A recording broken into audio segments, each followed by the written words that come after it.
licin banget. Pastiin kalian tuh fiksasi. Jadi kalau fiksasi itu jadi bayinya dijepit sama kalian, nggak akan jatuh ya. Baru kalian taruh di atas handuk ibunya. Di atas perut ibu, betul. Nah handuknya memang kalian taruh di atas perut ibu ya. Terus sambil mengeringkan bayi, kalian sambil melakukan penilaian Apgar Score. Tahu Apgar Score kan ya? Jadi kalian sambil keringin sambil bilang kulit kemerahan. Benar? Itu juga kan disebutin Kak. Makanya kebayang kan biasanya rasa ANRINC ini gak cukup 10 menit. Biasanya nanti kalian sistemnya bedside teaching, jadi kalian ditungguin sampai selesai. Tapi ya juga enggak seorang setengah jam juga enggak. Tapi kalian bakal ditungguin. Perencananya. Udah kulit kemerahan, tonus otot baik,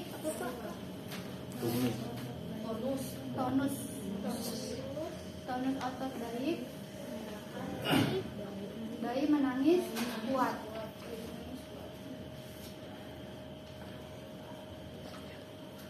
Kan Apgar Score itu ada 4 ya kalau nggak salah. Ada frekuensi jantung, warna kulit, terusnya tonus otot, sama bayi napasnya. Jadi dia menangisnya kuat kah, apa merintih kah, apakah kayak gimana. Jadi kalau di sini kan kalian nggak bisa menghitung frekuensi jantung kan, jadi kalian cukup menyebutnya 3 aja.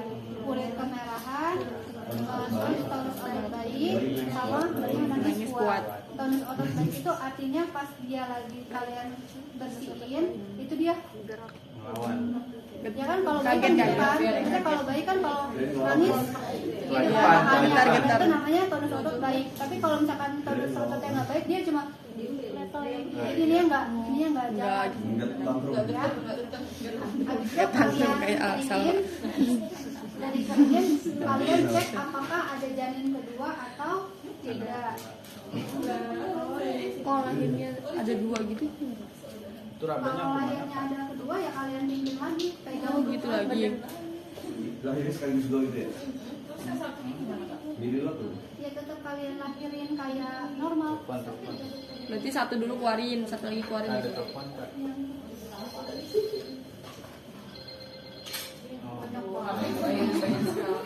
Satu buat warga saya. Oh iya. Nah, Kirain diangkat. terus apa namanya? Kalian cek ada janin kedua atau enggak. Kenapa harus dicek janin kedua atau enggak? Karena ketika kalian udah suntikin oksitosin masuk, rahim langsung otomatis langsung melipat ya. Kebayang kalau misalkan ternyata ada janin kedua di dalam, udah kalian suntikin oksitosin, jadi bisa jadi bayi pertama lahir normal, bayi kedua lahir sesar. Oh gitu. Ada nggak Kak? Ada gitu ya. Terus tapi kan sekarang USG udah ada yang ketahuan kan Kak, kalau misalkan dia gemeli itu ada anak kembar gitu ya. Tapi Kak Devi pernah ngalamin dulu pas di klinik, nggak tahu cerita di kelas kalian tahu nggak, pokoknya dia hari Sabtu USG janinnya tunggal hidup. Terus ternyata pas lahiran udah dilahirin satu, pas sama Bu Bidan, tadi kan masih jadi asisten ya, sama Bu Bidannya dicek masih ada kepala. Ditanyalah, ibu hamilnya kembar enggak, cuma 1 doang. Di VT lagi sama bidannya Kak Devi gitu kan ya. Ternyata pas dicek ada kepala lagi. Jadi langsung, jadi posisinya dia bukannya gini. Jadi kan kalau gini kan kelihatan di USG gitu kan ya. Mungkin dia posisinya sama kepala sama kepala, jadinya menutup gitu loh. Jadi kalau di USG pun posisinya satu. Iya, satu. Jadi sama aja ya. Ibaratnya USG itu udah canggih, tapi tetap ada keterbatasan kan, entah itu keterbatasan dari dokternya atau memang posisi bayinya yang memang kayak satu gitu kan ya. Jadi kenapa harus dicek janin kedua atau enggak, karena khawatirnya ketika kita udah suntik oksitosin langsung rahimnya kan langsung melipat, langsung kecil gitu ya. Jadi kalian pasti dulu ada janin kedua atau enggak, terus langsung didaftar langsung bilang tidak ada janin kedua, lalu kalian suntikin Ceknya ke PT lagi? enggak, pegang perutnya. Oh, karena kan nanti kan kalian tahu leopard kan, pegang kepala kan. Oh, cek ada kepala atau enggak di perutnya. Jadi langsung gini. Kalau tahu nggak ada, baru kalian suntikin oksitosin. pakai kapas secara IM di sepertiga paha bagian luar. Bisa di sini yang kalian tuh. Oh iya. Kok waktu itu kuliah di dalam Di apa? di dalamnya apa? Nggak ada lah, itu mah lidocaine kali. Itu obat bius kan. Kalau ini pasti sepertiga paha bagian luar. Enggak ada. Terus kalian suntik, biasa kan kalau IM ya walaupun Kalau di IM kan 90 derajat, tapi Orang bisa kalian ngeden. kayak pegang Udah kerasa. ya. Walaupun kalian pegang begini pun bisa, kalian kita 90 tapi biasa kan secepat itu kan. Iya cepet banget kak. Ya benar, kalian terlambat 2 menit bayi pala udah launching. Iya, suka kayak gitu. Makanya kenapa kalau Kak Devi dulu pas jadi praktek bidan pasti kayak gitu. Udah kayak gitu, udah kalian suntik, baru kalian jepit-jepit, potong, ikat. Kalian ambil klem, Klem. Apa jepit-jepit apa? jepit, maksudnya jepit-jepit itu ada 2 klem, jepit, potong, baru ikat tali pusat. Ya nanti boleh dibaca, boleh didengarin lagu Jepit APN-nya. potong juga. Klem yang pertama 5 cm dari umbilikal. Pusat. Bahkan di bawah aja kan sini kak. Pusar bayi kan? Nah di situ kak. Nanti umbilical. Di umbilikal, terus klem yang kedua 2 cm dari klem yang pertama. Lalu Jadi potong ya kak? Ya. Terus kalian Potong.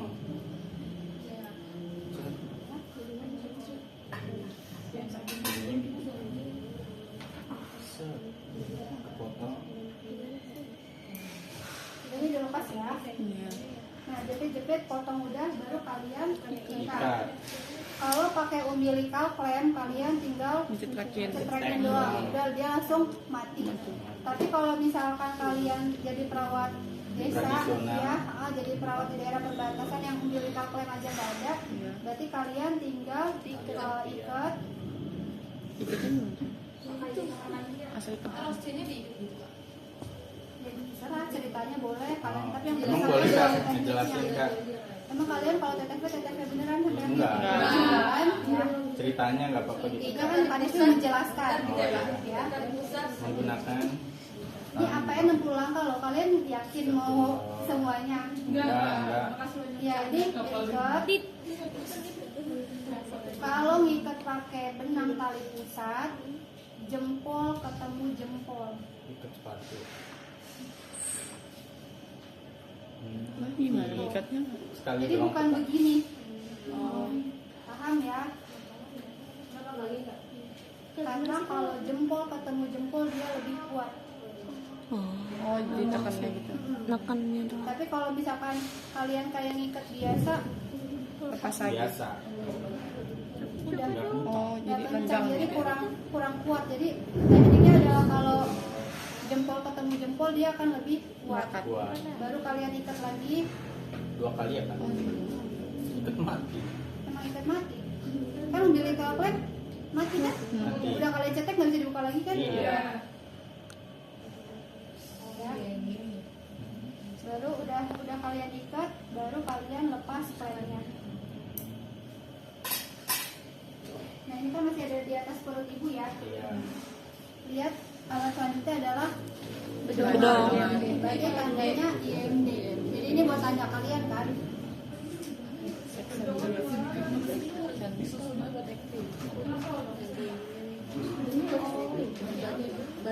Ya. Ini ditarik, ini ditaruh bayinya, ini taruh kotak pakaian kotak sedang ya. Langsung diinin. Bedong. Lihat alat selanjutnya apa? Kopi. Topi. Pakein topi. Sama ibunya. Bedong dulu. Iya, kan dada skin to skin kan, ditaruh di dada ibunya, terus pakaiin topi, kalian udah nolong plasenta, ya kan? Karena kan IMD 1 jam. Kalian mau nunggu sampai kapan sambil nungguin ini? Biarin aja ininya kan nggak mungkin. Jadi Iya. biar ibu teralihkan sama Anak bayinya, bayi, iya. ya. Kita mau rawat pasien bareng. Itu masih pakai Terus udah kayak gitu kita akan melakukan manajemen aktif kala 3 yaitu melahirkan plasenta. Ada 3 tanda melahir, ada tanda 3 pelepasan plasenta. Yang pertama ada di daftar, ada nggak? 3 tanda pelepasan plasenta. Yang pertama nggak ada. Nah, berarti yang di daftar satunya lagi ada. Uterusnya berbentuk globuler. Globuler. Uterus berbentuk globuler. Globuler. Globuler. Terus berbentuk globuler. Uterus berbentuk globuler. Globuler. Globuler. G. Globuler. Globuler. Globuler. Globuler. G L O B U L E R. Tahu globuler apa? Ya. Ini tadinya bulat, ya. Lahir Jadi dia pipih, lebar. bulat, globe, Go. bulat terus kayak piring, jadi kayak bener-bener Kempes, lebar, kempes. ya. Namanya globuler. Terus yang kedua adalah tali pusatnya tambah memanjang. Jadi dia nanti lama-lama sendiri nanti tambah panjang, tambah panjang, tambah panjang. Keluar sendiri tanpa kalian harus tarik-tarik. Mandiri apa? Yang ketiga adalah semburan darah tiba-tiba. Semburan darah. Kalau nggak ada semburan darah tiba-tiba gimana? Biasanya selalu ada semburan darah.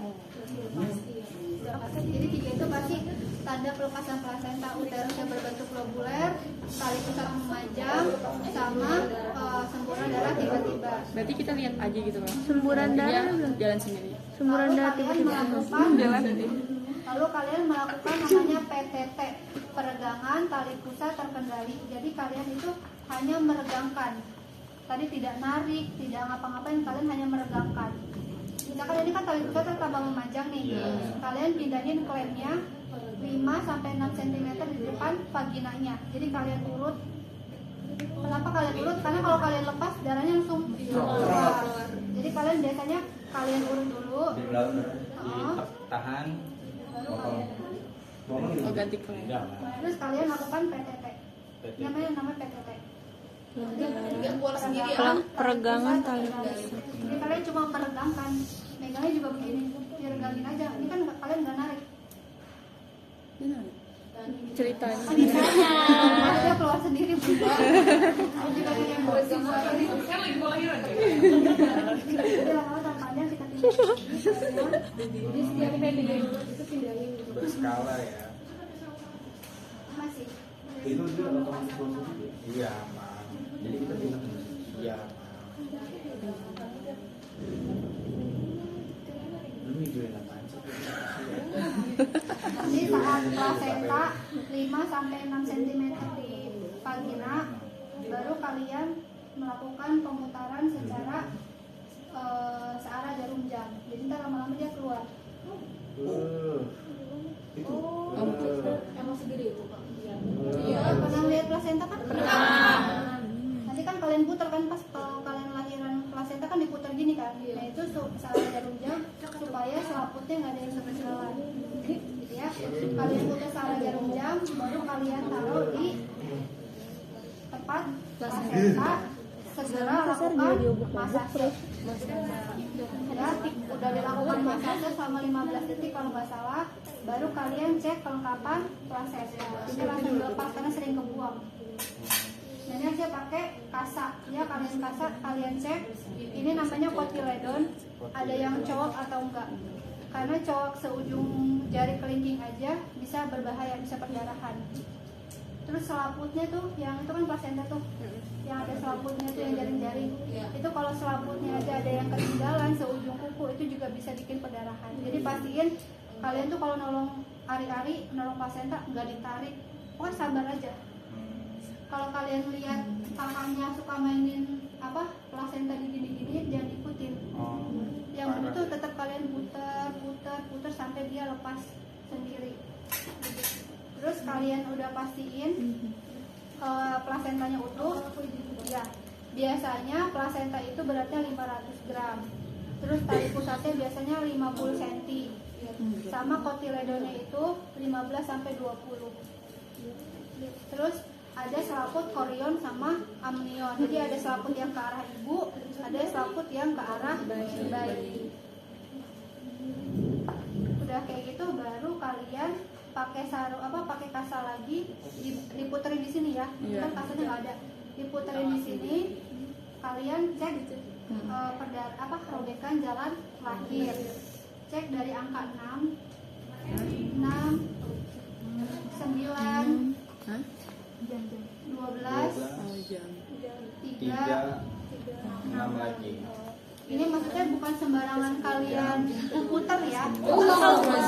Ini bukan sembarang kalian puter. Tapi ketika kalian depth, kan kalian ini mulai dari angka 6 ya. Iya. Dan kenapa kalian nggak sembarangan dari 3 apa segala, biar teratur semua bagian tuh kepegang. Misalkan ini di angka 6, kalian depth, lepas, lihat ada yang tiba-tiba darah netes atau enggak. Kalau ketika kalian gini tek, tiba-tiba wah berarti 1 dijahit nih, robek. Sini ke angka 9 nggak ada, ke angka 12 Nggak ada. oh nggak ada. Dari angka 12 ke angka 1 netes, bawah 1 atas 1. Jahit. 3 ke 6 oke nggak ada, berarti jahitnya di sini sama di sini. Atas. Jadi kalian tuh bukan sembarang kalian Dicek-cek ya. ada nggak darah. Jadi kan kalau dia ada robekan dia pasti ngalir darahnya gitu ya. Tes. Terus kalian nanti kalau hujan tinggal bilang tidak ada robekan jalan lahir. Jadi yang udah sempat gitu ya. Tidak ada robekan jalan lahir. Baru setelah itu kalian tensi. Ya kalau di di daftar kalau nggak salah tensi. Tapi kalau Kak Devi rasionalnya tangan kita nih berdarah-darah ya. Ya kan bekas darah plasenta. Kalau plasenta juga darah ya, ada darahnya. Biasanya di bawah kan ada darah klorin. Biasanya Kak Devi cuci tangan dulu air klorin, dulu waktu nolong cuci air klorin, cuci tangan di air DTT. Tapi masih handspoonnya yang dicuci ya. Jadi bukan dilepas. Handspoonnya di air klorin, terus dipakai air DTT. Biasanya kalau zaman dulu ada anduk di samping, jadi itu buat ngeringin, baru teman-teman tensi. Setelah itu tensi TTP dalam batas normal. Kemudian setelah tensi baru kita rapikan alat ya. Mana yang harus dibuang, mana yang harus disimpan di kendi, mana yang harus disimpan di air klorin, langsung buang. Misalkan ini harus disimpan di air klorin ya buang. Kalau safety ini harus ke safety box ya, ke safety box. Ini mau disakit. Baik. Oh iya benar. Yang baik. Disesuaikan ya. Ya belum urutan kali. Selanjutnya adalah kita bersihin ibunya. Ambil wastafel, pakai air DTT. Sambil dibersihin bagian paha. Katanya kalau misalkan itu tadi kalau awal, kalau sambil kalian pimpin meneran, tiba-tiba kepalanya nggak turun-turun, kalian pegang ininya belasnya, kandung kemihnya penuh atau enggak. Kalau misalkan dia penuh, ya sok aja kalian, Bu, saya bantu ya pipisnya, karena kan dia udah nggak mungkin lagi turun. Iya, kamar mandi yang ada dia bisa brojol di kamar mandi gitu kan. Jadi biasa kalian lakukan kateter intermittent gitu ya, jadi kalian langsung kateter keluarin di bengkok, biasanya nyuruh asisten buat buang kayak gitu. Jadi kenapa kalau memang harus berdua tuh kayak gitu, karena kan kalau misalkan kalian yang sendiri pasti kalian ke kamar mandi dia nggak tahu, tentunya udah melejit duluan. Tahu kan ada namanya yang Kak Devi ajarin, ada persalinan precipitatus yang bayinya loncat. Jadi harusnya normalnya mimpin persalinan itu setengah jam, tapi dia karena bayinya kecil jadi dia udah launching duluan. Itu kan takutnya gitu, kalian tinggal ke kamar mandi bayinya udah lanjut duluan. Nah, jadi kalian paha ibunya sambil dilipat underpadnya. Ini belum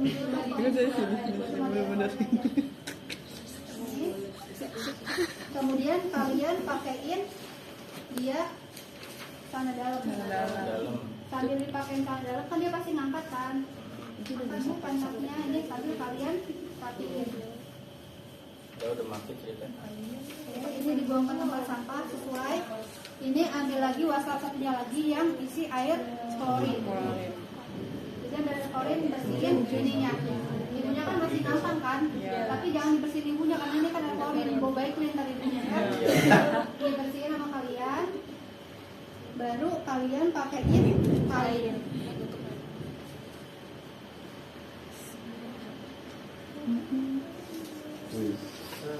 Ya, dipakein kain. Setelah itu baru kalian cuci tangan pasca tindakan. Lalu observasi 2 jam postpartum, 1 jam pertama tiap 15 menit, 1 jam kedua tiap 30 menit. Saksi. Tiap 15 menit, 1 jam kedua tiap 30 menit. Tadi bayinya nggak di suction. Enggak.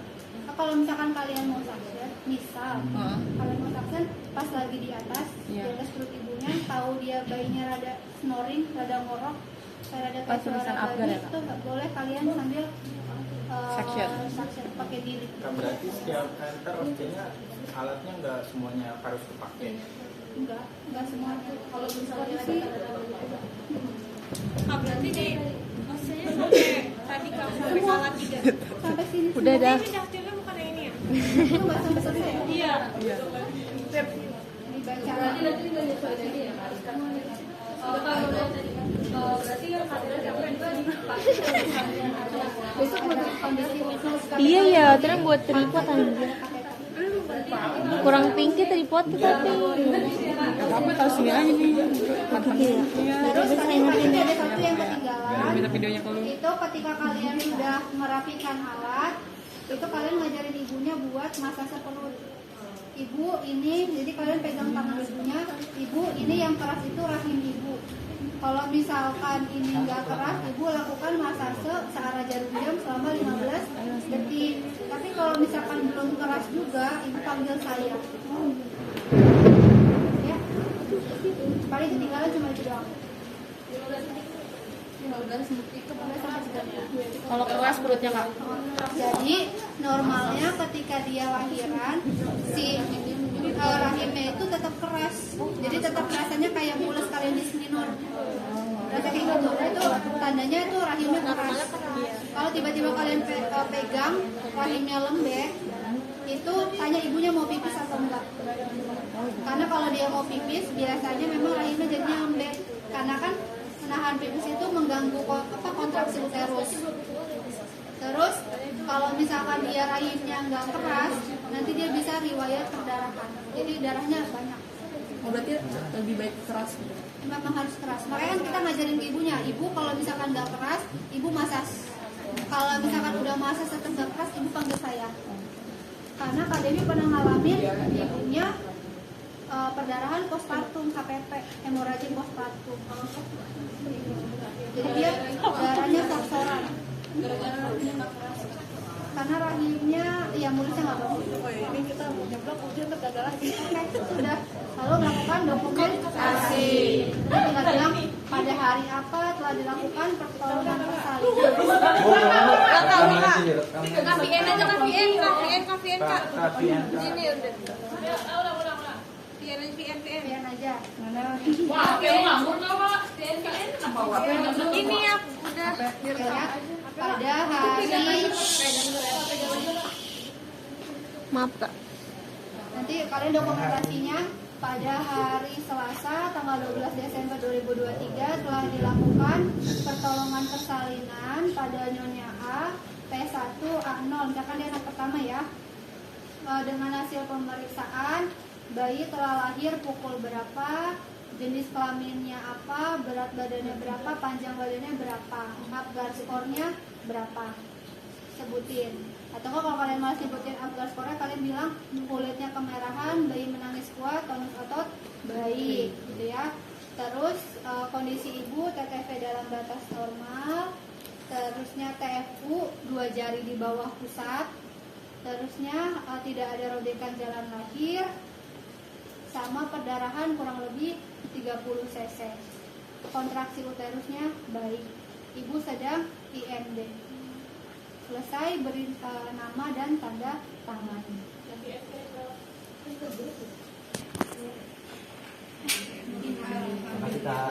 Banyak ya stepnya ya.